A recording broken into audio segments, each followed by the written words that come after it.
subscribe, hit the bell, drop a like, because truth hits hard here. The story doesn't begin with sirens wailing through the neighborhood, nor with uniformed officers pounding on a front door in the dead of night. It starts much quieter than that, in a way that makes the horror of it all sink deeper into your bones.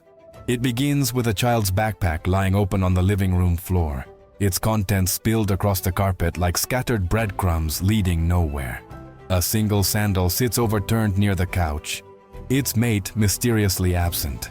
And there, frozen in the center of it all, stands Mariana, a mother caught in that terrible moment between realization and acceptance, looking like someone trying to remember if they locked the front door, or if they just watched the sky begin to fall.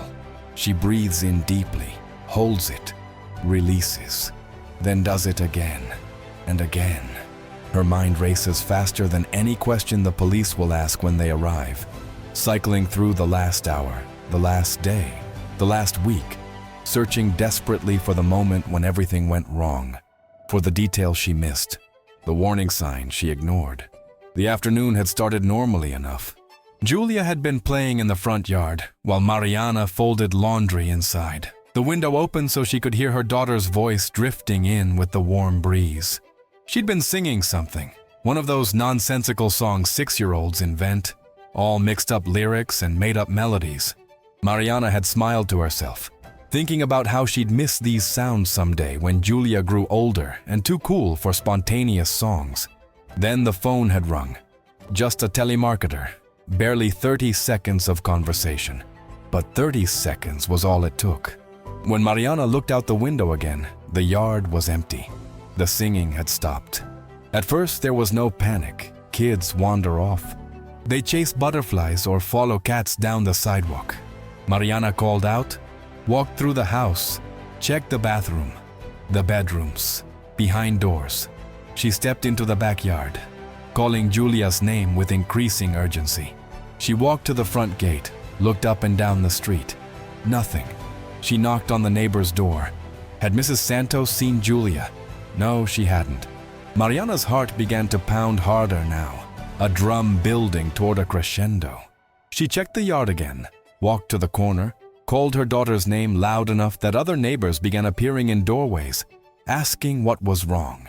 It was only then, 45 minutes after that 30-second phone call, that Mariana dialed the police. When the investigators arrive, any hope Mariana had harbored about their sensitivity or understanding evaporates within the first 5 minutes. They're professionals, certainly, but there's a coldness to their efficiency that makes her feel like a specimen being examined rather than a mother in crisis. How long did you wait before calling? The officer doesn't even look up from his notepad as he asks the question, his pen poised, ready to record her failure. I checked the backyard first, and the street. I asked the neighbor. Mariana's voice sounds thin and desperate in her own ears. That's already too much time. The judgment arrives before the investigation even begins. She can see it in the way they exchange glances, in the particular weight they give certain questions. Were you watching her? How long was she alone? Does she wander off often? Have you been under stress? Each question lands like an accusation, and Mariana feels herself shrinking under their scrutiny, even as she knows with every fiber of her being, that she's done nothing wrong except be human for 30 seconds. While they question her, other officers move through the house, documenting, photographing, collecting. On the dining table, among scattered papers and the forgotten remains of lunch, sits a piece of paper that will change everything, though nobody knows it yet. It's a child's drawing, executed in the bold, confident strokes that only small children can manage, untroubled by perspective or proportion or the tyranny of realism. A small stick figure stands beside a larger one, both positioned near something that could be a car or a gate, or perhaps nothing at all, just the abstract representation of an idea in a 6-year-old's mind. To the police officer who glances at it briefly before moving on, it's just a crumpled piece of paper, one more item in a house full of items. To Mariana, raw and reeling with fear, it registers as nothing at all. Her daughter draws constantly, leaves pictures everywhere like territorial markers. This one means nothing to her. Not yet. What none of them understand, what Mariana will only realize later when hindsight becomes torture, is that this drawing is exactly what Julia saw before she disappeared. It's her testimony, her witness statement, her cry for help left behind in the only language she could guarantee they'd find. But nobody's listening to what the child has to say. Julia has always drawn the world in her own particular way. People rendered as perfect squares with stick figure limbs, clouds that look more like sponges or cotton balls, cars with 5 wheels because 5 felt right that day, trees with blue trunks and purple leaves, because why should trees be boring? She doesn't draw what she sees so much as how things make her feel, filtering reality through the strange and beautiful logic of childhood. On the day she vanished, she left 3 drawings scattered across her bedroom floor, 3 emotional maps of her inner world, 3 silent testimonies to what she'd been thinking, feeling, planning. But nobody looked at them. Not really. The police photographed them as part of their documentation, filed them away as evidence of a child's normal activity. Mariana had seen them and felt nothing but the sharp ache of her daughter's absence. These remnants of normalcy, these proof-of-life artifacts from before.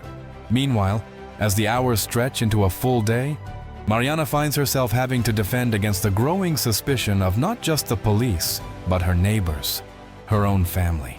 There's always someone ready to point a finger when information is scarce, when fear needs a target, when the randomness of tragedy feels too frightening to accept. Surely someone must be to blame.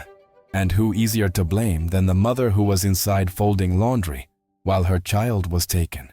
"You always left her alone like that?" a neighbor asks. The question wrapped in concern but edged with accusation. "Never," Mariana responds, her voice firm even as her chest feels like it's caving in. "Never." At the police station, where Mariana has been asked to come for yet another round of questioning, a different investigator begins to pay attention. Detective Silva is older, close to retirement, weathered by decades of seeing humanity at its worst, but somehow not completely hardened by it. He watches Mariana with the kind of attention that sees beyond surfaces, noting the small tells that separate guilt from grief. Her hands tremble, but only when she speaks about Julia, about her laugh, her habits, her favorite foods. When she's being accused, questioned, doubted, her hands steady, her gaze locks in place. She doesn't look away or fidget or display any of the usual signs of deception. Instead, her eyes fix on whoever's speaking to her with an intensity that's almost uncomfortable, as if she's trying to will them to understand, to believe, to help. It's not the behavior of someone hiding something. It's the behavior of someone drowning and desperate for a lifeline. Silva has seen guilty parents before. They deflect, they rationalize, they construct elaborate narratives. They cry at the wrong moments and stay composed when they should be breaking down. Mariana does none of these things. She simply exists in a state of suspended horror, answering questions with mechanical precision while her whole being screams for her daughter. Hours later, when Silva is reviewing the collected evidence in the quiet of the investigation room, he picks up the drawing that had been photographed at the scene. He's not sure why he's drawn to it. Maybe just the completeness of his decades of training. The instinct to look at everything one more time. He spreads it out on the table under the harsh fluorescent lights and really looks at it. His eyebrows furrow. He leans closer. "That's strange," he murmurs to himself. Because what he's seeing isn't just a child's random scribbling. Julia didn't draw anything. She drew a scene with clear intention, a narrative captured in crayon and marker. 2 figures, one small, one large. The large figure appears to be leading or pulling the small one. They're near something rectangular. Could be a car, could be a gate, could be a doorway. And there's something else. Something he almost missed because it's rendered so simply. The way a child would draw something they don't have words for. The larger figure has something on its arm.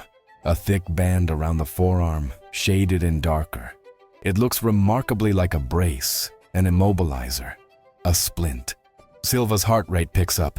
He calls over Officer Mendez, points at the drawing. "What do you see here?"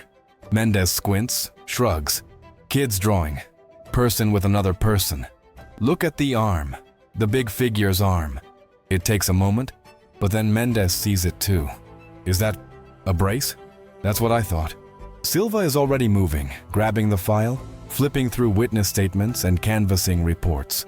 We need to ask the neighbors if anyone in the area wears an arm brace or splint, someone who would have had contact with the child. And that's when the investigation finally pivots, finally looks outward instead of inward at the grieving mother. The canvassing starts fresh, this time with a specific question. Has anyone seen a man with an arm brace or cast? The response comes quickly, almost too quickly, as if this detail had been sitting there waiting to be noticed all along. Multiple neighbors mention the same person, Rogerio, an informal delivery driver who works odd jobs around the neighborhood. He's always wearing something on his arm, a brace or splint from an old fracture that never quite healed right. He's friendly enough, helpful, the kind of guy who volunteers to help carry groceries or change light bulbs. Harmless, forgettable. Exactly the kind of person who moves through a neighborhood without drawing suspicion. Several witnesses mentioned that he'd spoken with Julia before. Nothing alarming, just friendly chatter over the fence, the kind of interaction that happens 100 times in any residential area. A man says hello to a child. The child responds. Adults nearby don't think twice about it because it seems so normal, so innocent. When Silva brings this information to Mariana, her reaction confirms everything. Her hand flies to her mouth, her face goes pale, and she sways slightly on her feet. Oh God, he helped change the porch light bulb last week. Her voice breaks. He was at the house. Julia was there. She was showing him her toys while he worked. I thought he was just being nice. I gave him water. I thanked him. The guilt that crashes over her is visible, physical. Silva reaches out to steady her. Mrs. Ferreira, you couldn't have known. He gave you no reason to suspect anything. But Mariana isn't listening. She's remembering that afternoon, rewinding it in her mind. Rogerio had been friendly, professional. He'd smiled at Julia, complimented her toys. And Julia, social and trusting as 6-year-olds are, had chattered away at him. Mariana had been in the kitchen, barely supervising because why would she? He was fixing a light bulb, not threatening her child. Her stomach turns to ice as another memory surfaces. Rogerio asking, casually, what time Julia usually played outside. Mariana had answered without thinking. Tuesday and Thursday afternoons, she'd said, while I do the laundry. She'd given him a schedule. The realization breaks something in her. Silva has to guide her to a chair before her legs give out completely. But there's no time for the full weight of this guilt and horror to settle. They have a suspect now, which means they have a direction. They have hope. Silva mobilizes the team immediately. They pull records on Rogerio Santos da Silva, age 42, address on Rua das Palmeiras. A few minor offenses years ago, nothing serious, nothing involving children, which means nothing. Predators don't always have histories. Sometimes they're first-timers who've been fantasizing and planning until the opportunity presents itself. Within an hour, 3 police cars are pulling up to Rogerio's address, a small house on a quiet street about 6 blocks from where Julia disappeared. Silva approaches the door, Mendez and 2 other officers fanning out to cover potential exits. He knocks firmly. Rogerio Santos, police. We need to speak with you. Silence. He knocks again, louder. Mr. Santos, we know you're home. We need you to open the door. Still nothing. But through the window, Silva can see movement. A shadow crossing quickly, the sound of something falling. His instincts flare. He moves to the window, peers through the gap in the curtains, and his breath catches. On the floor, near an unmade bed, is a piece of paper. Even from here, even through dirty glass, he can recognize the bold, simple strokes of a child's drawing. We're going in, Silva says, his voice hard. Now, one sharp kick, and the door splinters open. The officers flood in, weapons drawn, shouting for Rogerio to show himself. The house is small, cluttered, smelling of stale food and unwashed laundry. Empty beer bottles line the kitchen counter. Clothes are piled on furniture. But there's no sign of Julia, no sign of Rogerio. Silva moves toward the bedroom where he saw the drawing. It's there on the floor, and when he picks it up, his heart clenches. It's definitely Julia's. The same style, the same confident strokes. This one shows a smaller house, simpler than the first drawing, with a stick figure child inside. Bars on the windows. Or are those just the window frames? Hard to tell. Back bedroom is locked, Mendez calls out. They force that door too, but inside there's only boxes, old furniture, junk. No child, no immediate evidence. But the window is open, curtains fluttering in the breeze. Silva moves to it, looks down. They're on the ground floor, and below the window, on the dirt, are marks. Footprints. Small footprints, child-sized, leading away from the house toward the back property line. And something else. Tiny handprints on the windowsill, as if someone small had climbed through. She was here, Silva says, his voice tight. Recently. Search the immediate area. Look for any structure, any hiding place. The team spreads out into the overgrown backyard and beyond, into the vacant lot that backs up to several properties.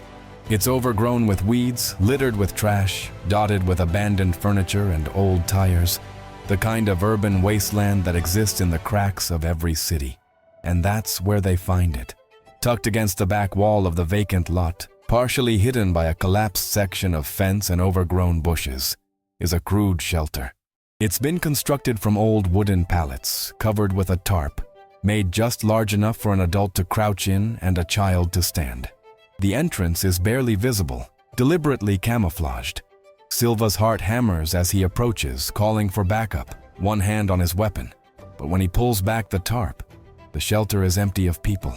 What it contains, though, turns his stomach and breaks his heart simultaneously.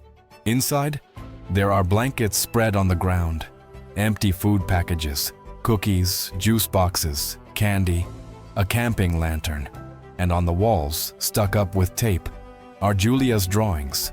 Dozens of them.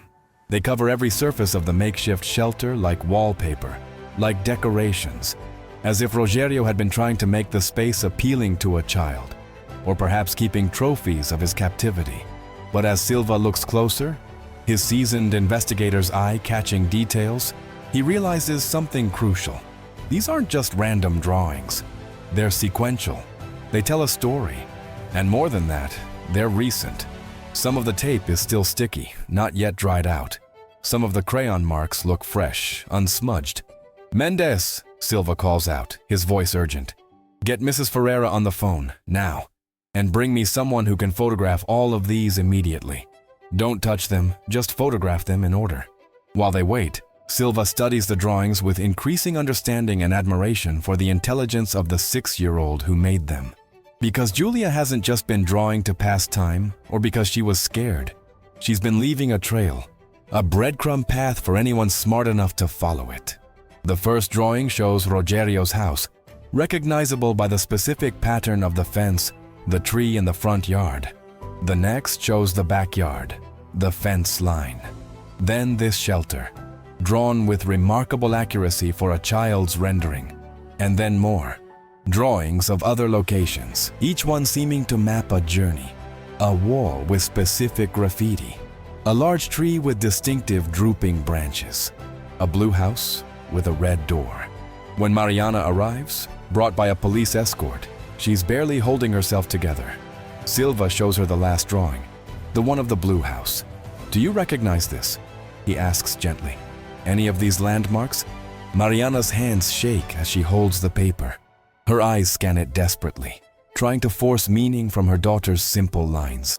The blue house with the red door, the tree beside it, the specific pattern of the fence. She closes her eyes, trying to think past her panic, trying to remember. Maybe? Her voice cracks. There's a street 2 blocks over. Rua Esperanza. I walk there sometimes with Julia. There's a blue house on the corner, I think, with a big tree. She always liked that tree, wanted to climb it. Silva is already moving. Show me exactly." They pile into cars. Silva, Mendez, 2 other officers, and Mariana, who refuses to be left behind. The drive is short, just a few minutes through residential streets that look like any other. Rua Esperanza is lined with modest houses, most of them well-maintained, middle-class homes where normal families live normal lives. The blue house is on the corner, exactly as Mariana described. It's small but tidy, with a red front door that's been recently painted. The large tree beside it spreads branches over the fence, offering shade and privacy. It looks completely ordinary. There's no sign of anything wrong. No indication that behind that cheerful blue facade and red door, something terrible might be happening. Silva approaches cautiously, signaling the others to take positions. The front gate isn't locked. He pushes it open slowly, the hinges creaking softly. Up the short walkway to the front door, he tries the handle. It turns. The door is unlocked. Silva exchanges a look with Mendes, then pushes the door open slowly, one hand on his weapon. "Police!" he calls out. "If anyone is inside, identify yourself." Silence. They enter carefully, clearing the front room.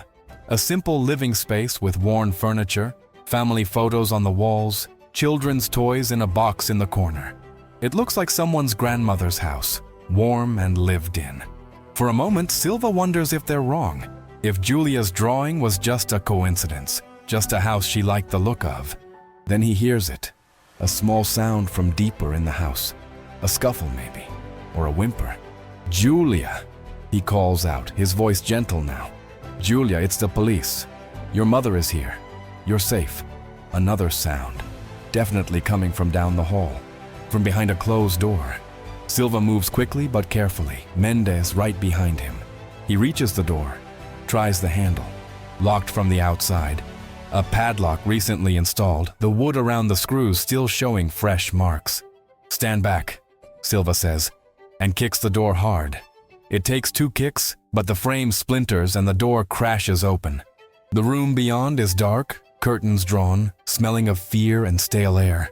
Silva's eyes adjust slowly, and then he sees her, Julia, huddled behind an old wardrobe that's been pushed into the corner, wrapped in a blanket that's too big for her, her eyes wide and terrified and glittering in the dim light.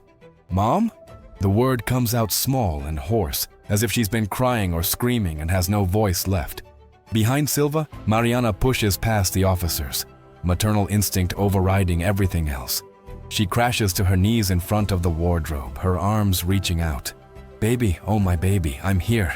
I'm sorry, I'm so sorry." Julia throws herself into her mother's arms with enough force to knock them both sideways. She clings with the desperate strength of a child who thought she might never feel safe again.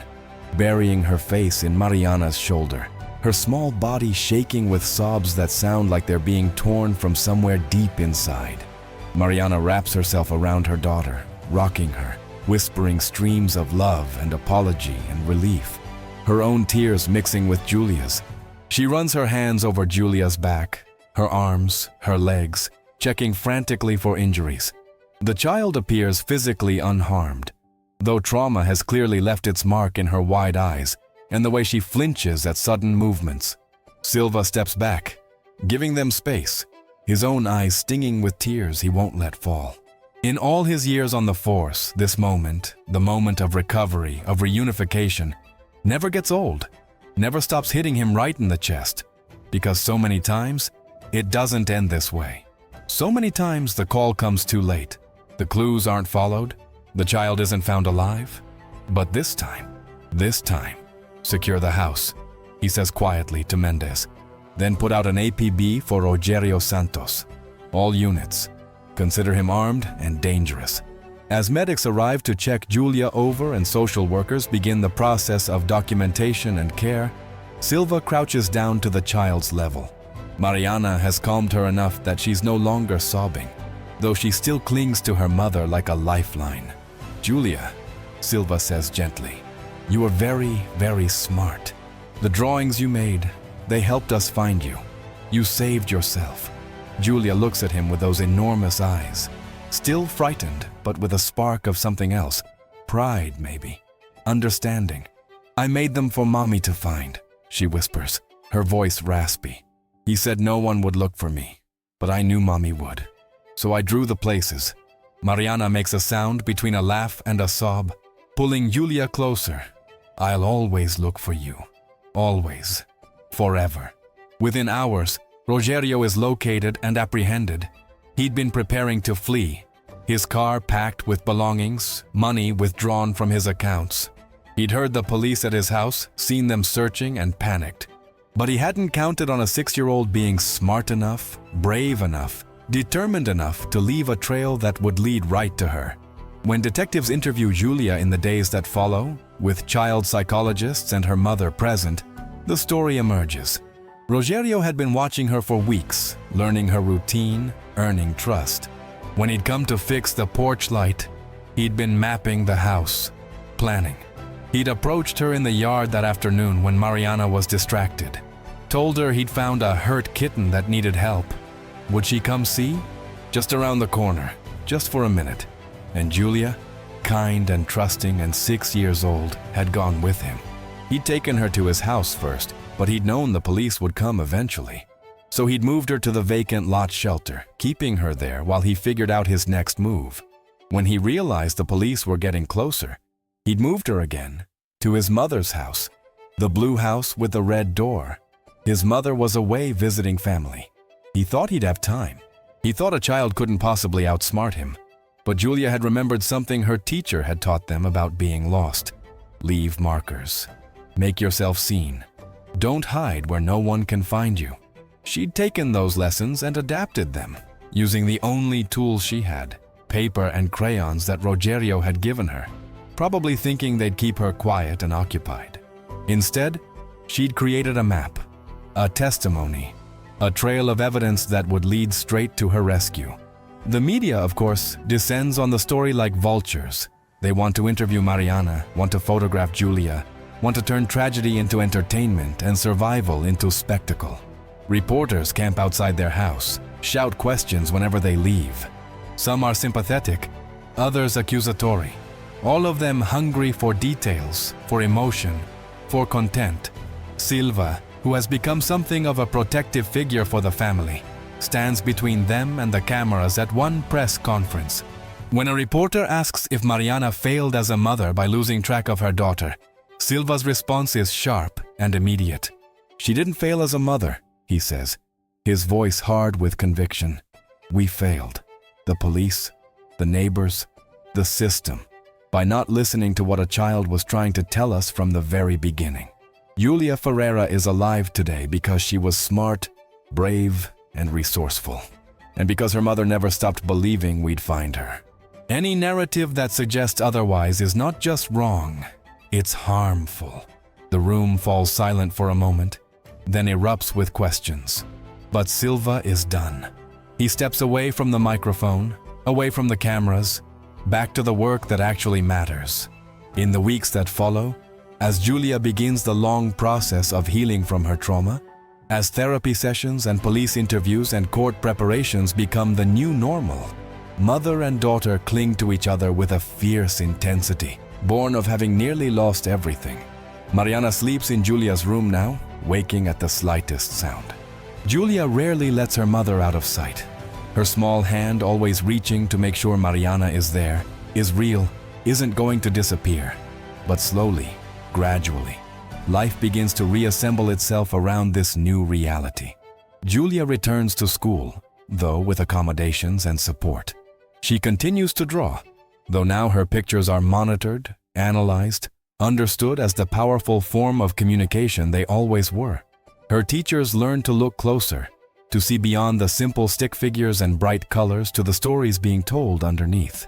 And Mariana learns something too, that the guilt she carries, for those 30 seconds, for trusting a helpful neighbor, for not seeing the danger until it was too late, is something she'll live with forever. But it doesn't define her, and it doesn't define what happened. Evil exists in the world. Predators exist.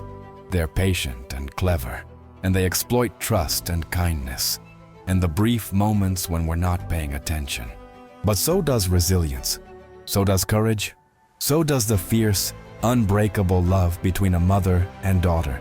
And so does the brilliance of a 6-year-old who refused to be a silent victim, who took the tools she had and turned them into weapons, who saved herself when the adults around her didn't even know she needed saving. The ending that emerges from this horror isn't the one anyone expected. It's not a miracle, not divine intervention. not a lucky break or a last-minute rescue by heroic adults. It's something more profound. A 6-year-old child saving herself using the only language she had, her drawings. Taking the simple, beautiful act of childhood creativity and transforming it into testimony, into evidence, into a map leading home. And in doing so, teaching every adult around her the most important lesson of all, that children see more than we think, understand more than we give them credit for, and speak in languages we need to learn to hear. All we have to do is look at what they're showing us. All we have to do is listen.